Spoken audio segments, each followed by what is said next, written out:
இன்னைக்கு இந்த வீடியோவில் எதை பற்றி பார்க்க போகிறோம் அப்படின்னா சிஎம்ஏ இன்டர்மீடியட் குரூப் 1ல் பேப்பர் 8 காஸ்ட் அக்கௌண்டிங்கிற சப்ஜெக்ட்டுக்கான ஸ்டடி பிளான் தான் நம்ம இன்றைக்கி இந்த வீடியோவில் பார்க்க போகிறோம். ரிவிஷன் ஸ்டடி பிளான் எந்த மாதிரி படித்தா இந்த காஸ்ட் அக்கௌண்டிங்கில் எக்ஸம்ஷன் எடுக்கலாம். ஓகே, இப்போ இந்த மாதிரி நீங்கள் படிச்சிங்கன்னா நான் எக்ஸம்ஷன் எடுத்த மாதிரி நீங்களும் எக்ஸம்ஷன் எடுக்க முடியும். சரிங்களா? ஓகே, நான் ஒரு ஆர்டர் சொல்லட்டா. ஃபஸ்ட்டு பார்த்தீங்கன்னா செக்ஷன் ஏ வந்துடுங்க. மாடியூல் 1 அது நமக்கு தியரி 1 வேர்டுக்கு இருக்குது. ஃபுல்லாக கம்ப்ளீட்டாக படித்து முடிச்சிருங்க. அதில் காஸ்ட் ஷீட்டே சேர்த்தே படிச்சிருங்க. மாடியூல் 1 கம்ப்ளீட்டாக முடிக்கும்போது காஸ்ட் ஷீட் இருக்குல்ல, அதையும் சேர்த்து படிச்சிருங்க. ஏன்னா அந்த சம் கம்பல்சரி சம். ஸோ கம்ப்ளீட்டாக 56 பேஜஸ் படித்து முடிக்கும்போது உங்களுக்கு சம் கிடச்சிடுது, தியரி கிடச்சிது, 1 வேர்டு கிடச்சிடுது. அடுத்து டேரெக்டாக நீங்கள் செக்ஷன் 3 வரீங்க, மாடியூல் 6. அப்போ மாடியூல் 6 பார்த்தீங்கன்னா 6.1 marginal costing, 6.2 standard costing, 6.3 budget. இந்த 3மே நீங்கள் படிக்கும்போது உங்களுக்கு என்ன ஆகுது, இந்த 3மே கண்டிப்பாக படிச்சுட்டு போகணும். இப்போ வேரியன்ஸ் அனலைஸ் எடுத்திங்கன்னா உங்களுக்கு மெட்டீரியல் லேபர் மஸ்ட்டு, பட்ஜெட் எடுத்திங்கன்னா எல்லா பட்ஜெட்டும் மஸ்ட்டு, மார்ஜினல் காஸ்டிங்கு புக்கில் இருக்கிறது எல்லாமே மஸ்ட்டு. அப்போ மார்ஜினல் காஸ்டிங் நான் எப்படி படிக்கிறது அப்படின்னு சொல்லி கேட்டிங்கன்னா, ஃபஸ்ட்டு மார்ஜினல் காஸ்டிங் ரிலேட்டடாக ஃபார்முலாஸே நம்ம புக்லேயும் இருக்குது, தென் அடிஷ்னலாக கூகுளே பார்த்தீங்கன்னா இருக்குது. அதை ஃபஸ்ட்டு லிஸ்ட் போட்டு எழுதி வச்சுட்டு அதுக்கப்புறம் எல்லா சம்ஸையும் பார்க்கும்போது உங்களுக்கு பெட்டராக இருக்கும். இப்படி படித்தா நல்லது ஆக்சுவலாக. ஓகேங்களா? சரியா? விட்டுடலாமா அப்படின்னா விடக்கூடாது, கம்பல்சரி விடக்கூடாது. ஓகே, ஸோ அதனால் பார்த்தீங்கன்னா மார்ஜினல் காஸ்டிங்க்கு 6.1 ஃபுல்லாக இந்த மாடியூல் 6 ஃபுல்லாமே ஃபர்ஸ்ட் ஆஃப் ஆல் பார்க்கணும்.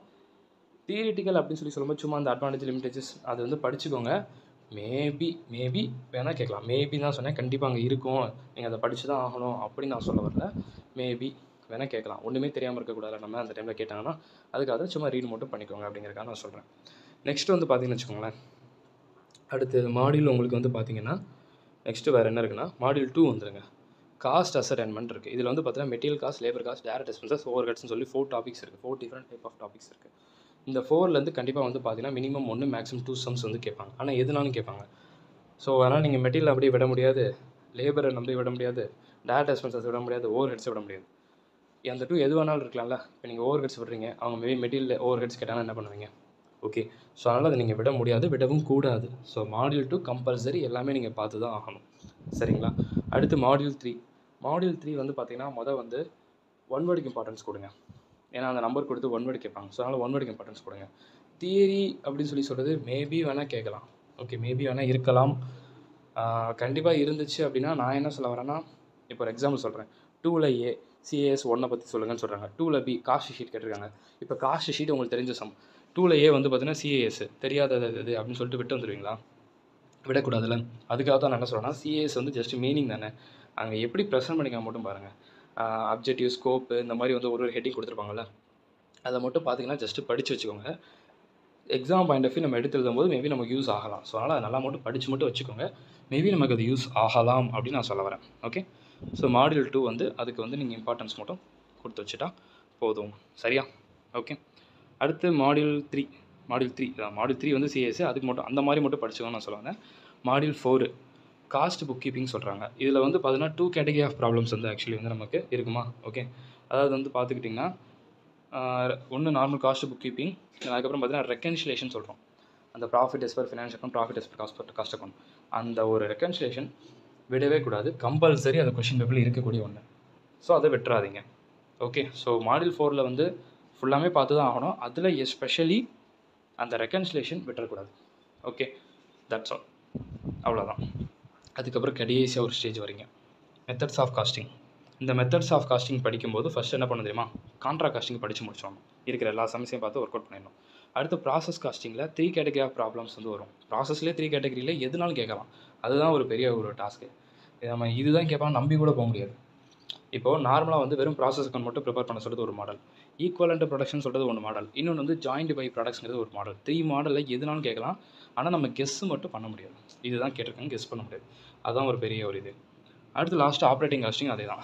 இந்த ஆப்ரேட்டிங் மட்டும் நான் டிரான்ஸ்போர்ட்டை மட்டும் படிச்சுட்டு போகிறேன் பார்த்தா அவங்க ஹெல்த் கேர் கேட்டு வச்சுருவாங்க. இல்லை ஹோட்டல் படிச்சுட்டு போகிறேன் பார்த்தோன்னா டிரான்ஸ்போர்ட் கேட்டு வச்சுருவாங்க. ஸோ அதனால் அது ஒரு பெரிய ஒரு இஷ்யூ ஆக்சுவலி உங்களுக்கு. ஸோ அதனால் பார்த்தீங்கன்னா செக்ஷன் பி நார்மலாக கண்டிப்பாக 2 சம்ஸ் இருக்க போகுது. அந்த 2 எதுவானாலும் இருக்கலாம். கான்ட்ராக்ட் மட்டும் இருக்கலாம், இல்லைனா ப்ராசஸ்ன்னு சொல்லும்போது ஒரு மாடல் கிடையாது. ப்ராசஸ்லேயே 3 மாடல்ஸ் இருக்குது. அந்த 3ல் எதனாலும் இருக்கலாம். ஆப்ரேட்டிங்கில் அதே தான், ஒரு மாடல் கிடையாது, 3 இது இருக்குது, 3 கேட்டகரி. அப்போ அதனால் எதனாலும் இருக்கலாம். ஓகே, ஸோ அதனால் செக்ஷன் பியில் கான்ட்ராக்ட், ப்ராசஸ், ஆப்ரேட்டிங் படித்து தான் ஆகணும், வேறு வழி கிடையாது. ஓகே. நான் ஏன் அப்போ எல்லாமே படிச்சதுலாம் நீங்க சொல்லிடலாமே ப்ரோ. எல்லாத்தையும் படிச்சுட்டு போங்கன்னு சொல்லிடலாமே. இதுக்கு நீங்க வீடியோ போடுறீங்கன்னு நீங்க நினைக்கலாம். ஓகே. நம்ம வந்து எக்ஸம்ஷன் ஒரு இதை மெயின் பண்ணணும் கண்டிப்பாக. கரெக்டுங்களா? இப்போ குரூப் 1ல் உங்களுக்கு இந்த சப்ஜெக்ட் ஒரு 75 எடுத்தீங்கன்னா மிச்ச சப்ஜெக்ட்டில் மார்க் எடுக்கிறது உங்களுக்கு யூஸாக இருக்கும். அப்போ ஒரு ஆர்டர் தான் நான் சொல்லிட்டு இருக்கேன். இது எல்லாத்தையும் விட்டுருங்கன்னு நான் சொல்லவே இல்லை. சரிங்களா? ஒரு ஆர்டர் இந்த ஒரு இதில் வந்து ஒரு பெரிய கஷ்டமான ஒன்று இந்த இதான் அப்படின்னு நான் சொல்ல வரேன். இல்லை நான் செக்ஷன் பிஏ கம்ப்ளீட்டாக விட்டுடுறேன், நான் பாஸ் பண்ண முடியுமா அப்படின்னா தாராளமாக பாஸ் பண்ண முடியும். 65 மார்க் வரைக்கும் எடுக்க முடியும் கண்டிப்பாக. ஆனால் எல்லா டாப்பிக்கும் நல்லா படிச்சுட்டு போயிருந்திருக்கும். எல்லாத்துலேயும் நல்ல ஸ்கோர் அப்படிங்கிற ஒன்று இருந்திருக்கும். ஓகே. இன்னொன்று சொல்கிறேன், இதை நல்லா ஞாபகம் வச்சுக்கோங்க. இது நிறைய பேர் கன்சிடரே பண்ணுறதில்ல. இந்த சப்ஜெக்ட் மட்டும் இல்லை, எந்த சப்ஜெக்ட் எடுத்தாலும் சரி தான், எல்லா சப்ஜெக்ட்டுக்கும் உங்களுக்கு பாஸ்ட் இயர் கொஷின் பேப்பர்னு சொல்லிட்டு as per சிலபஸ் 2016 சிலபஸில் இருந்து ஒரு 3 attempt கொஷின் பேப்பர் நான் அடிக்கடி சொல்லிட்டு இருப்பேன். அந்த 3 attempt கொஷின் பேப்பரில் தான் வந்து பார்த்தீங்கன்னா இன்ஸ்டியூட் வந்து கொஷின் ரீசெண்டாக கேட்டுட்ருக்காங்க. கேட்ட கொஷினே மறுபடியும் கேட்டுட்ருக்காங்க. அது நிறைய பேர் சரியாக கவனிக்காமல் எக்ஸாம்ஸ் போயிடுறீங்க. அதை கொஞ்சம் பார்த்துட்டு போங்கிறது என்னோடய சஜஷன். அப்புறம் அந்த கொஷின் பேப்பர் எங்கே இருக்குது? நம்ம டெலிகிராம் குரூப்பில் தான் இருக்குது. நீங்கள் எல்லா வீடியோஸையும் இப்போலாம் பார்த்து முடிச்சிருப்பீங்களா?